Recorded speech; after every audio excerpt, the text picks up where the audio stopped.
Okay, so here we are, forged in Idaho. We got Matt and Matt. That'll be interesting. Good setup. Yeah. Okay, so Matt Just call me Bane. Bain. Yeah, we're going with Bain. Yeah, So that works. you're my media guy. Yes, sir. And then you know Matt Heisig. Matt, welcome. Thank you. Who are you? What do you do? I do media stuff too. I'm not as talented as Matt, but I don't know about that. yeah, focused on YouTube stuff. Yeah. Okay. Yeah. So like, how'd you get into that? Tell us your story. My holster. How far back you want to go? You want to go like Oh, birth, you know or- the Well, now that sounds really good. You make it sound So, like we need to start there. I was scrolling through as LinkedIn or something, and you see people's like bio lines, and I saw this guy, and it was like he was writing in a third person. It was like, John was born in February 1st, 1973 in Boston, Massachusetts. Like, wow, that dude saw a bio, and he was like, I'm going to write my autobiography Yeah. in its full glory. So yeah, you don't want my autobiography. Yeah, you know the stuff being it's all a good story, right? Yeah. So like, what's the story of how you came to do what you're currently doing? Yeah. So I guess I have a really weird background. So I started off college in computer science and then switched my major to English literature because I didn't want to write code. And the joke's on me because I wrote a whole bunch of code for a long time. But I always had the technical stuff and then kind of the creative side. And I think what I'm seeing now is that the YouTube thing, the focus I have now is very much this, like the intersection of the technology and the data and the analysis, but with the creative side of script writing and creating content. And so I don't think I've had that in a job up to this point. It was either kind of strictly technical or side hobby creative, but combining the two has been really cool. And I love both sides of it. It's just really fun to look at data and then go write a a script for a client or something like that is really cool. So yeah, weird background, but it all kind of came together in that. Yeah. Right. Okay. So now you're mostly YouTube, and you're explaining the mechanics of it. What does it mean? People need to create attention so they can sell what they're selling. You had a background at Tenacor. Yep. Okay. So premium gun holsters, and you're trying to tell people about a thing. What does that look like? I mean, who needs to do this? Does everybody need to do it?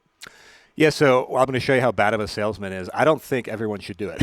I don't think it's for everybody. So I think YouTube specifically, I mean, you could apply this to just brand social media in general, I'm sure. But I think the thing that fascinates me about YouTube is you have the long form format. And so you can do really lengthy educational content. You can build a relationship that you can't build with, I think, 90-second shorts or a quick story on Instagram, right? I mean, I think you're like the YouTube University trained guy, right? That's one of your things. That's how I learned everything. That's how I learned everything too, because there's so much depth there. Yeah. So I think it's for anybody who has something to teach their audience that also has fairly substantial depth to it.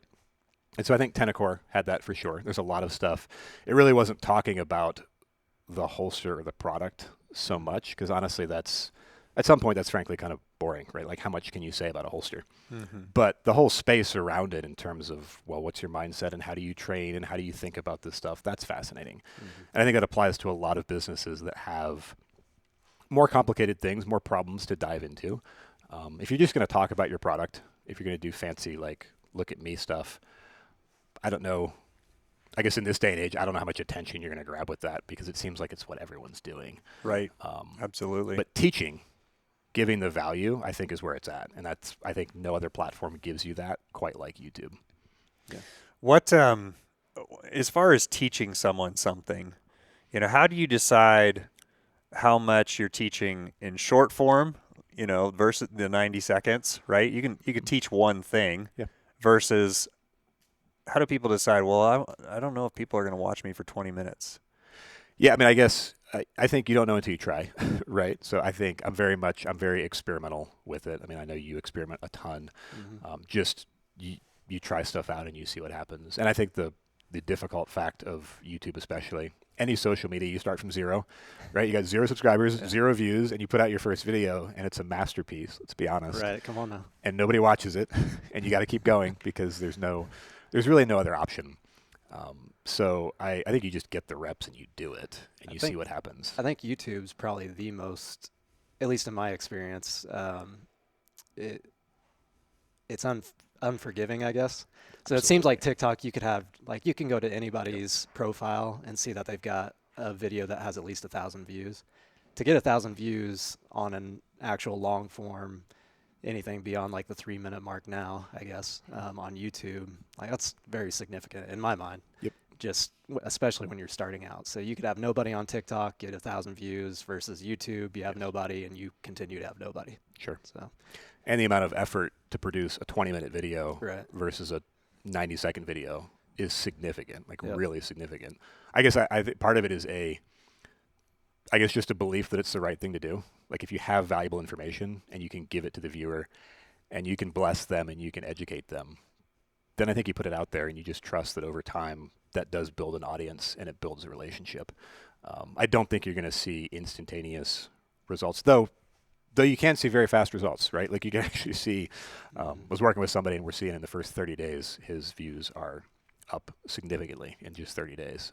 So it doesn't have to take years, but you could be doing it for a while. So I think you have to really believe in the content. If you're putting out a 20-minute video, trying to get a quick win, Yeah.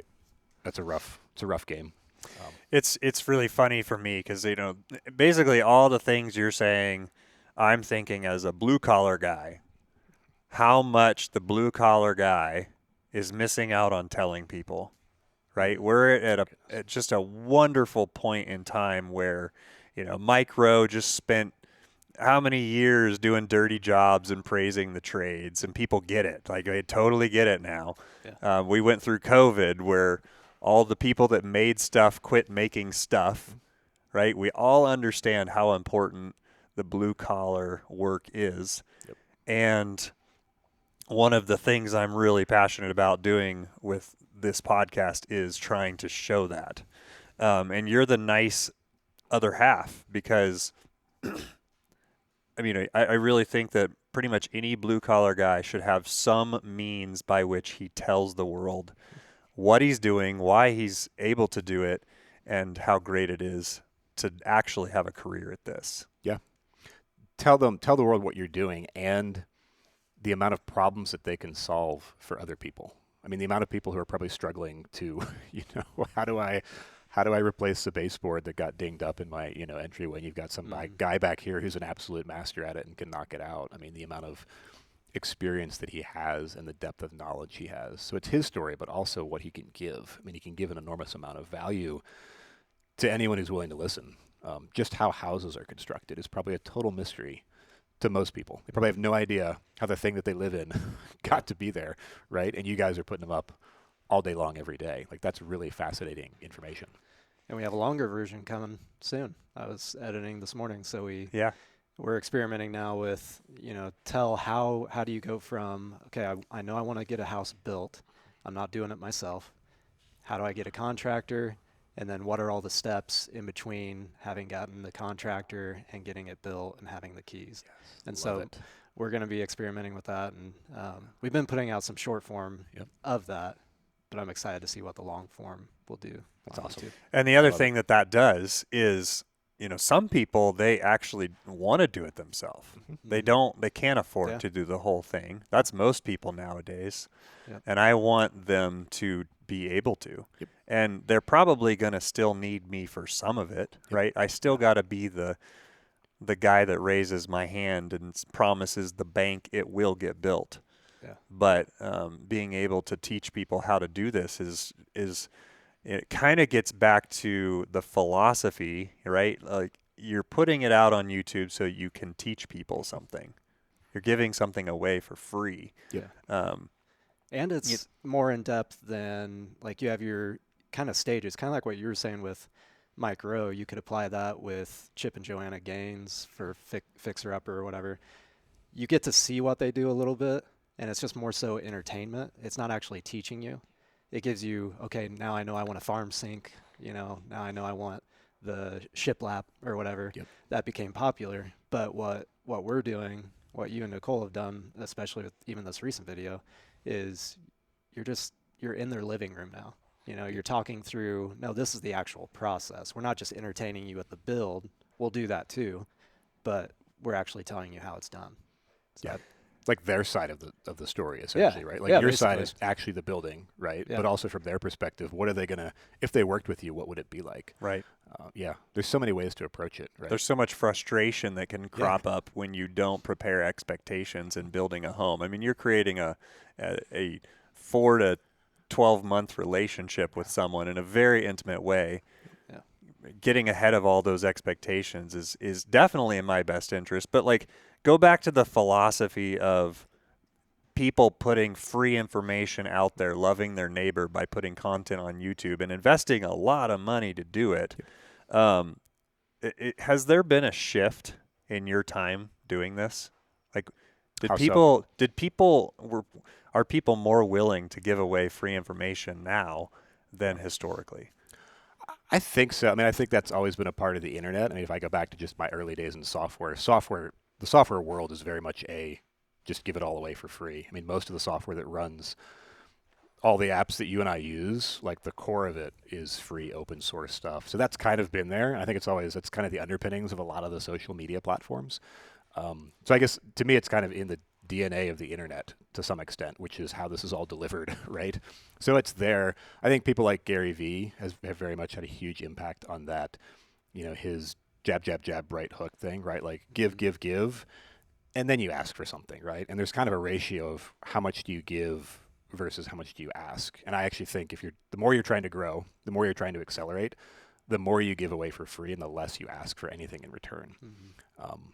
And the less you have to ask. Yep, totally. Actually. So. Yeah, because I think you build a relationship, Mm-hmm. right? Like if somebody has watched, let's say a few years from now, you have hundreds of hours of content on how to build a house and what the process looks like and what to look for. If somebody has consumed 60 hours of Brad talking about home building, and then it comes time to build a house, who do you think they're going to go talk to?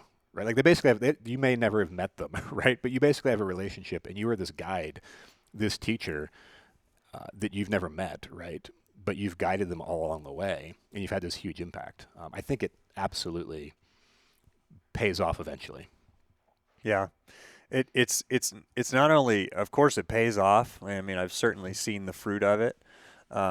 What I think is impressive is how few people actually think that that's how it should function, right? Yeah. Like, no one was ever taught as a blue collar guy, tell the world about yourself, Yep. right? It's seen as, either self-serving or prideful. Mm-hmm. The I've had to fight it really badly, putting myself on camera and trying to teach people. You have to fight through, like, okay, people are going to think I'm full of myself if I do this. Yeah. But like, the real reason is all of those other people that you're going to bless. Yep. And even more importantly, the people that work for me that can benefit. That's who it's really for. Absolutely. Yeah, as a mutual friend of ours, Darren Dona, said, like, Yeah.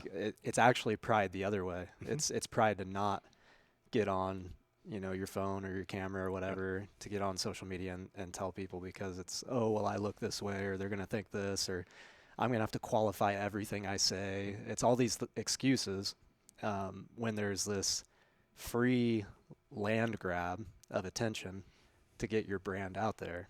And it's really more prideful to keep that to yourself, because then especially if you have employees, right, you want to put it out there as much as possible, get more work for them, get the brand built, all that type stuff. And so it can be the other way. And I've experienced it too with doing, filming the farming industry, talk about like blue collar and not wanting to get themselves out there, right? Like they're very humble, as my dad always says, they're humble creatures for the most part. And the farmer is hard to get on a camera, but once you do, man, the wealth of information, and then how thankful people are. And that's been something fun to see, is really all the kind of elder people in the trades or in farming or any blue collar stuff actually starting to share that wisdom. That stuff just takes off. Yep. And it's kind of almost a great retirement for some of these guys to just share their wisdom from the years. So I think too. I was reading a book recently. I forget the title. How to Build a Story Brand. Donald Miller. You familiar with that one? Mm-mm. So he had a really interesting point, and I think it helped me get over that feeling like if you get in front of a camera, you're talking about yourself, right? And you could. I actually think there is a very selfish way to talk to the camera, right? Like turn the camera on, and let me tell you all about myself, right? That's really There's got to be the point. Yeah. yeah. But if you get in front of the camera and you're talking to a person about their problems and what you think they might need, it's the least selfish thing you could do. And so I like his focus, that story brand thing is essentially, it's not about you. It's really not about telling your story. That the viewer is the hero. I think he says that basically look at your viewer or your customer as they are Luke Skywalker and you are Obi-Wan, or they're James Bond and you're Q. Basically, they're the hero and you're there to kind of guide them, support them, help them succeed. And with that mindset, I think you can turn on the camera every single day and it doesn't feel even remotely selfish because you're just thinking, hey, I'm here to help you and do whatever I can to help you succeed. And that's just a much better mindset for me. It kind of got me over that hump of feeling like it was self-centered. Christ-like principles come to the Exactly, forefront yes. once again. Yes. Yes. So, like, where do things go where they're at right now? So, like, is there a land grab on YouTube? What do people need to be looking for to be serving their people, their customers? What does that look like in your world? Yeah, so I think my take right now is that YouTube is actually wildly untapped or under leveraged, which is funny to say. There's 120 million channels. Mm-hmm. It's the most used platform that exists. It's like the number 2 website on the internet. Like second to say it's most used search engine. Yeah, second most used search engine. More people stream content on their TVs on YouTube than on Netflix. And so it's to say that's underused sounds hilarious. I'm saying it's underused for business purposes, for educating people in your industry or your niche. I think it's wildly untapped. I'm talking to people every week, talking to hundreds of people in the last couple of weeks alone about how they're approaching social media, how they're approaching content. I think everyone knows at this point, I need to be using it. I need to make content. I'm not really running into anyone who's like, I'm not making anything, right? Like they're kind of on board that they need to do it. And then you pull them up and they might be crushing on an Instagram or crushing on LinkedIn, but invariably they have a YouTube channel with 12 videos or maybe 200 videos, but they have 150 subscribers and they don't get any views and there's nothing there because they haven't figured out how to use it yet. Part of that is complexity. YouTube is complicated, right? Like to your point, it's kind of vicious, right? Like it's it's an unforgiving platform. But he's never said that to me. Thanks, Matt. Thanks for doing it. I just bear the burden. Yeah, I know. When you see him like back behind that tarp crying, you know, it's all YouTube stuff. Matt, are you having a I just got dust in my eye. That's all. I was sawing stuff, trying to help. I think people, the barrier to entry for Instagram, you pull out your phone and record a story, right? The barrier to entry for LinkedIn, type out a post and grab a cool photo or something like that. People come to YouTube and it's, oh my goodness, like what do I do? There's titles and there's thumbnails and you got a hook and there's retention. They give you all this data and the data shows you how bad your content is, right?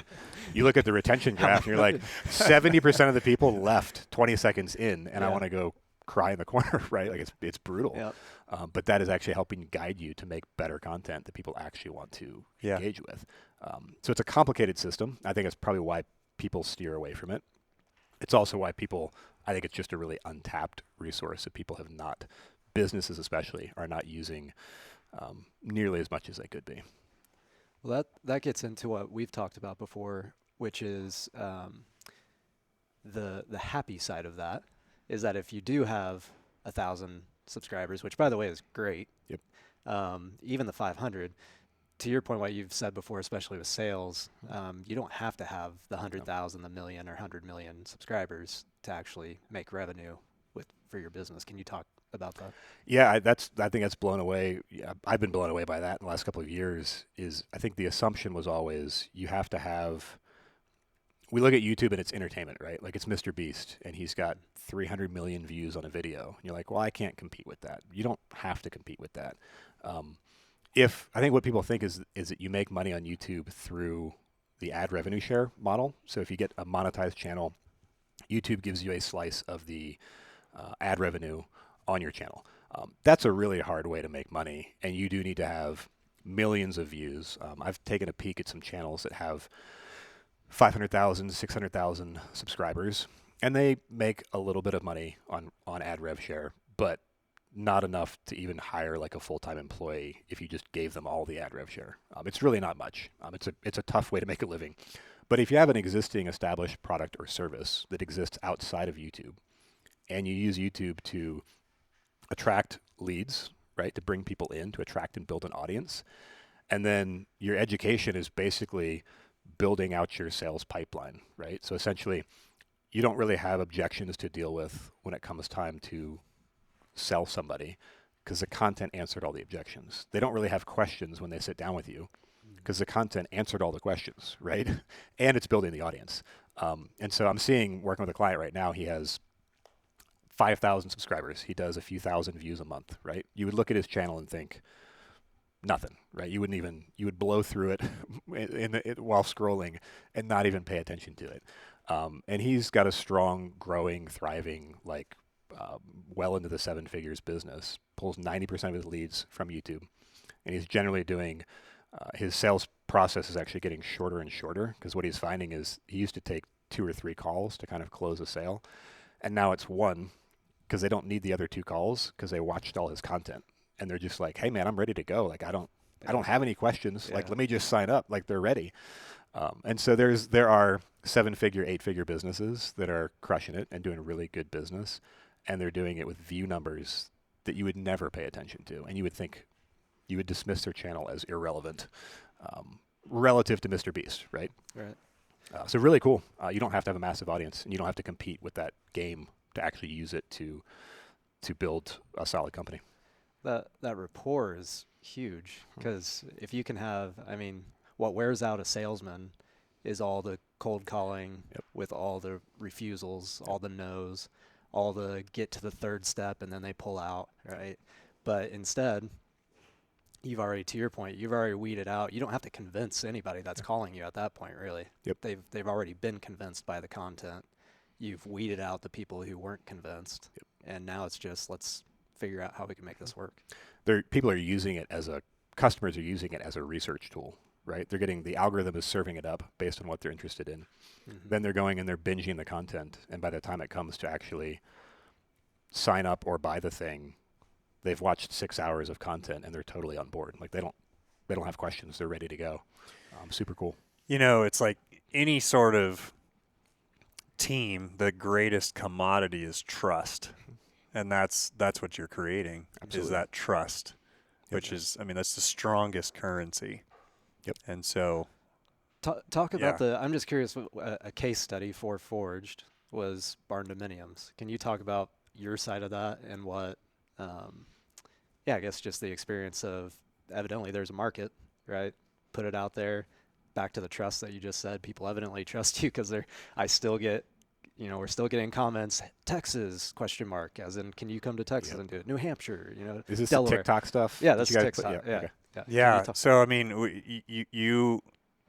I don't remember how it started. At one point, we're like, we should say something about Barnodominiums. I mean, they're out there. It was a meeting. We can build them.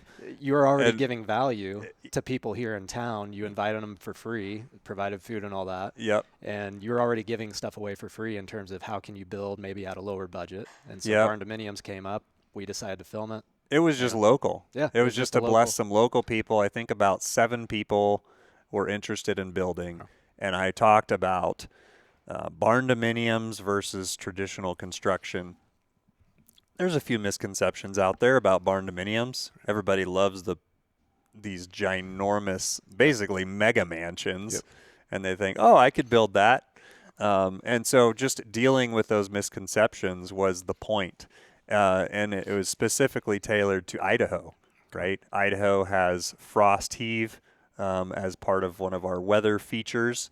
And we have to do some things to make a barndominium happen. Not a problem. Barndominiums are a great way for some people. But, hey, just so you know, there's some preconceptions that you should know about. Love it. That thing took off. Yeah. And I'm, I'm getting asked questions from all over the country to tell them what their problems are they should look out for. Yep. And it's something that it's kind of become one of my biggest roles as an owner of the company. Is a lot of the project management stuff is delegated down, and I'm just answering questions for people. Yep. And it's been phenomenal. Yeah. That's So an infinite source of content, right? yeah. Yeah. It's Yeah. amazing. And all by accident, right? Like these Yeah. things are always by accident. And the thing that is true in any business, but especially in social media that you already alluded to, you just got to keep grinding and trying. Yeah. You never know. Every innovation is accidental. Yep. It's accidental, but I love the nerdy part of me likes to kind of go back and assess, like you kind of latched on to kind of a hot topic, right? There's a lot of, I get Barnodominium content in my Instagram feed, and I don't even know why. I don't even know if I was looking for them at some point. Because you're in Moscow, and it's there. Yeah, probably just because I follow you, and that's why I'm getting it. But you kind of hit this hot topic, and then you step in by giving some valuable advice and like a warning to help somebody avoid making an expensive mistake, and you just give it away for free, and people eat it up, right? Like it's accidental, but there's also a pattern to it, right? And at some point, I think you can start to spot the patterns. Yeah. It does make you want to go look for stuff. Okay, what else are people talking about and curious about? How do I jump in the middle of it? Yep. But the best part about that is it's really, it's essentially the blue collar mindset. Like you were talking earlier about how blue collar guys may not want to get on social media and do all this stuff, but it's like actually that's where they would succeed the most, I believe, because they're used to every day picking up a shovel, every day pouring concrete, every day doing the hard stuff, day in, day out for years. Man, if you can, this is easy, right? Just pick up the phone and talk about something once a day. Yep. And if you can just grind it out more than the other guys, you succeed. And I think that's the blue collar, ethic anyway. So yeah, just do it. There's nothing else to say. It's got to happen. Welcome to our day and age. I'm sorry. Matt Heisig, thanks for joining us. Appreciate you sharing some of your thoughts and wisdom. How do people find you, and what are you doing next? What am I doing next? So I'm building out an agency to do YouTube stuff, to make that simple. Hitfactormedia.com. You can find me there. I'm on social stuff. I don't know, Instagram, all the stuff, LinkedIn, all over the place. So I'm having a great time, having more fun running a business. It's something I've always wanted to do and always, I think, flirted with, and I'm all in now. This is my full focus, 100% of my attention. I'm not distracted finally, and so I'm having the time of my life. It's awesome. Very much look up to people like you who are doing this stuff for years and succeeding and crushing it. So it's inspiring. It's helpful to see other people who are further down the road who are, following their convictions and building a company. I just think it's awesome and really excited. Yeah. Yeah. It's a fun world we're in. Yeah, keep doing it. Yep. Yeah, buddy. Thanks for joining us. Thank you, Mr. Bain. Thanks, Matt. Thank you.